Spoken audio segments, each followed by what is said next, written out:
ونصلي على رسوله الكريم أما بعد فأعوذ بالله من الشيطان الرجيم بسم الله الرحمن الرحيم رب اشرح لي صدري ويسر لي أمري واحلل عقدة من لساني يفقهوا قولي۔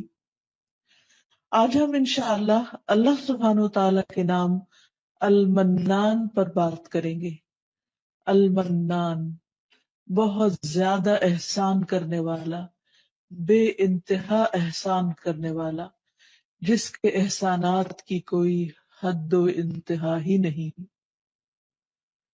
اگر دیکھا جائے تو ہماری زندگی سے لے کر جو کچھ بھی اس زندگی میں ہمارے پاس ہے وہ سب اللہ سبحانہ تعالی نے بطور فضل اور احسان ہی کے ہمیں عطا کر رکھا ہے۔ اس میں سے کوئی بھی چیز ایسی نہیں کہ جو ہم نے اپنی کسی محنت اور مشقت سے حاصل کی ہو، اور اگر ہم نے کسی کام میں کوئی محنت بھی کی تو اس محنت کی توفیق دینے والا، ہمیں وہ طاقت دینے والا، وہ عقل اور سمجھ دینے والا بھی دراصل اللہ سبحانہ تعالیٰ ہی ہے۔ تو آئیے دیکھتے ہیں کہ اللہ سبحانہ تعالیٰ کے اس نام سے متعلق ہمیں قرآن و سنت میں کیا رہنمائی ملتی ہے۔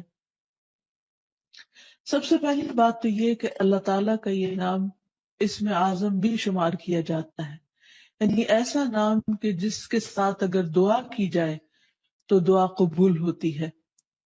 اللہ سبحانہ تعالیٰ کا یہ نام قرآن مجید میں تو نہیں آتا، لیکن حدیث سے ہمیں پتہ چلتا ہے، جس کو حضرت انس نے روایت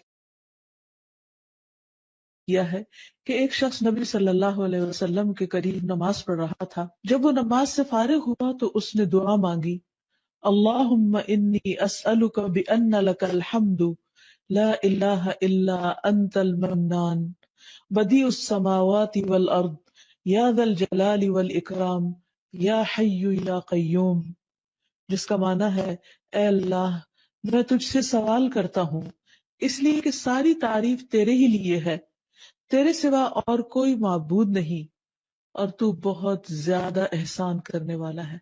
یعنی اس نے اللہ سبحانہ تعالیٰ کے اس نام کے ساتھ اللہ کو پکارا، المنان، اور آسمانوں اور زمین کو پیدا کرنے والا ہے، اے جلال اور اکرام والے، اے زندہ اور قائم رہنے والے۔ یہ سن کر نبی صلی اللہ علیہ وسلم نے فرمایا کہ اس نے اللہ تعالیٰ کے اس عظیم نام کے ساتھ دعا کی ہے کہ جب اس کے حوالے سے دعا مانگی جائے تو وہ دعا قبول کی جاتی ہے، کوئی سوال کیا جائے تو وہ عطا کیا جاتا ہے، یعنی جو کچھ انسان مانگتا ہے اس کو ملتا ہے۔ اگر ہم اپنے چاروں طرف غور کریں تو جتنی بھی نعمتیں ہمیں نظر آتی ہیں وہ دراصل سب کی سب اللہ سبحانہ وتعالیٰ کا ہم سب پر احسان ہے۔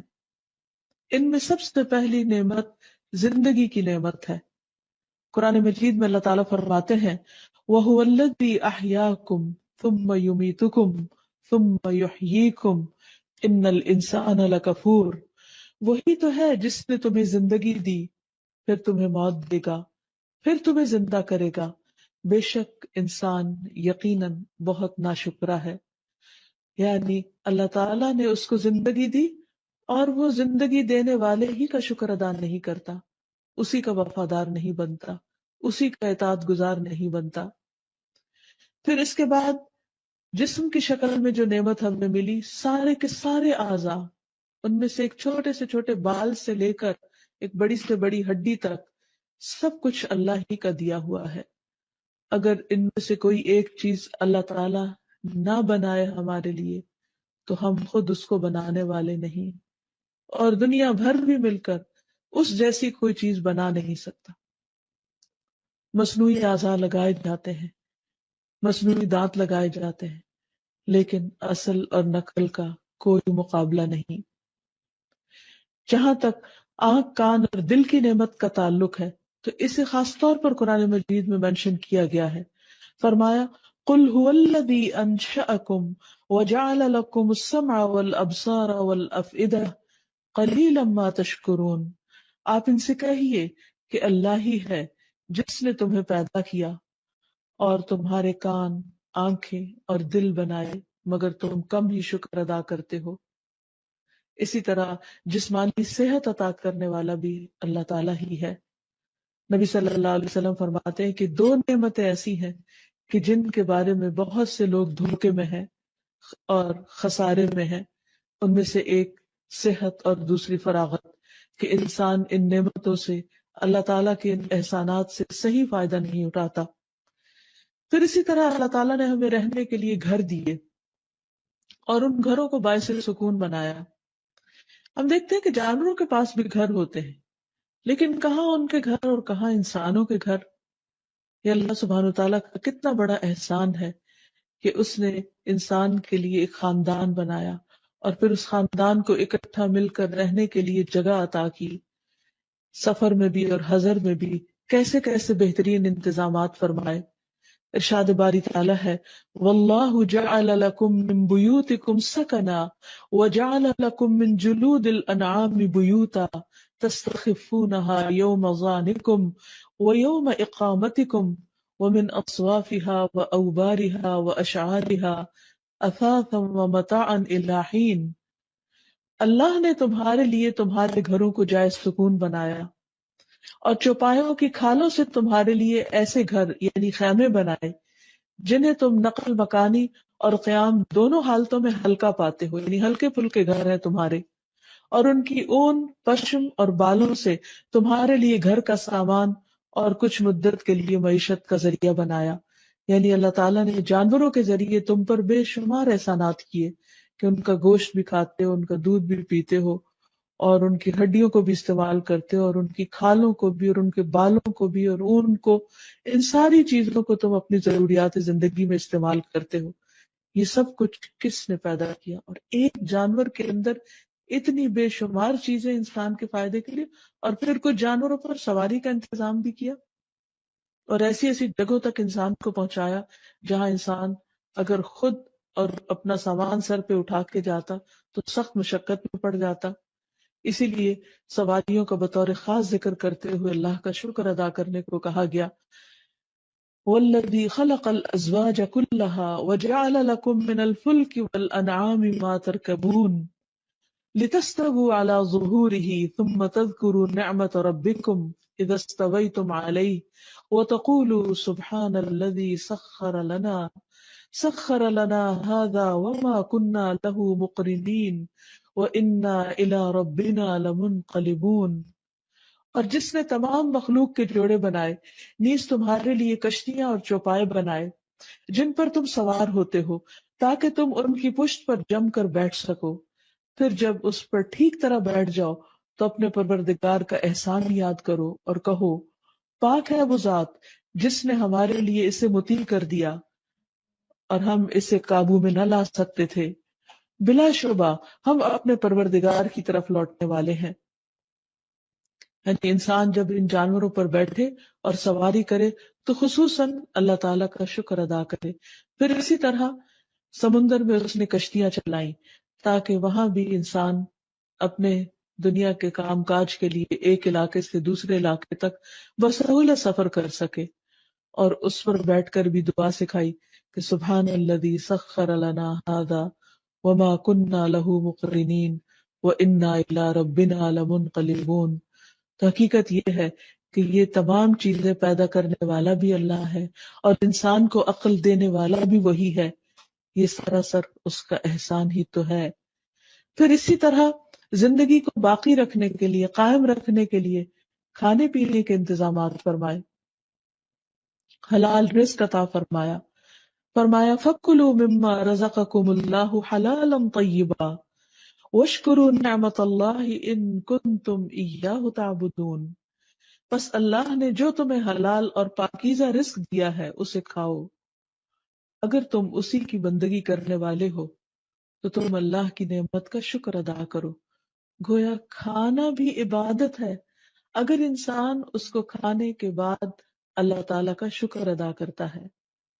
یہ اللہ تعالیٰ کی کتنی بڑی رحمت ہے، کتنی بڑی عنایت ہے، اور کتنا بڑا احسان ہے کہ وہ ہمیں کھلا کر بھی خوش کرتا ہے، اور پھر اس کے بعد جب ہم شکر ادا کرتے ہیں تو نعمت میں مزید اضافہ بھی کرتا ہے۔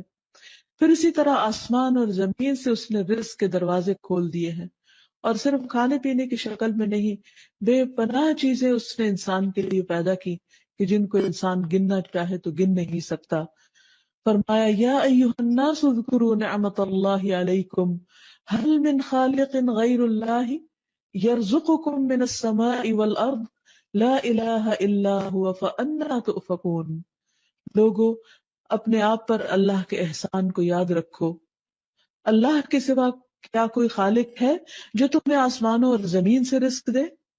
یاد رکھو اس کے سوا کوئی الہ نہیں، کوئی معبود نہیں، پھر تم کہاں سے دھوکا کھا جاتے ہو؟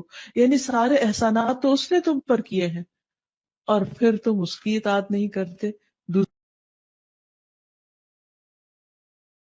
اچھی اور فائدہ مند باتیں نکالنی چاہیے جس سے دوسروں کو انکریجمنٹ ہو، دوسروں کو ڈسکریج نہیں کرنی چاہیے، اللہ تعالیٰ سے اچھی امید رکھنی چاہیے، تو اس سے پھر انسان بہت سی آفات سے بھی سلامت رہتا ہے۔ پھر اسی طرح شادی بیاہ کے معاملے میں بھی انسان کو پاکیزہ ازواج کا انتخاب کرنا چاہیے اور پاکیزہ زندگی بسر کرنی چاہیے، حرام تعلقات سے پرہیز کرنا چاہیے، اور آخر میں یہ کہ اللہ سبحانہ وتعالیٰ کے اس نام کے وسیلے سے اللہ تعالیٰ سے دعا بھی کرنی چاہیے اور اللہ تعالیٰ سے پاکیزہ چیزوں کا سوال کرنا چاہیے۔ انبیاء اور صالحین جب اولاد کے لیے دعا کرتے تو پاکیزہ اولاد کی کرتے، جیسے زکریا علیہ السلام نے کہا رب ہب لی من لدنک ذریۃ طیبہ، اے میرے رب مجھے اپنے پاس سے پاکیزہ اولاد عطا فرما، یعنی جس کا اخلاق اور کردار اور سب کچھ پاکیزہ اور عمدہ ہو۔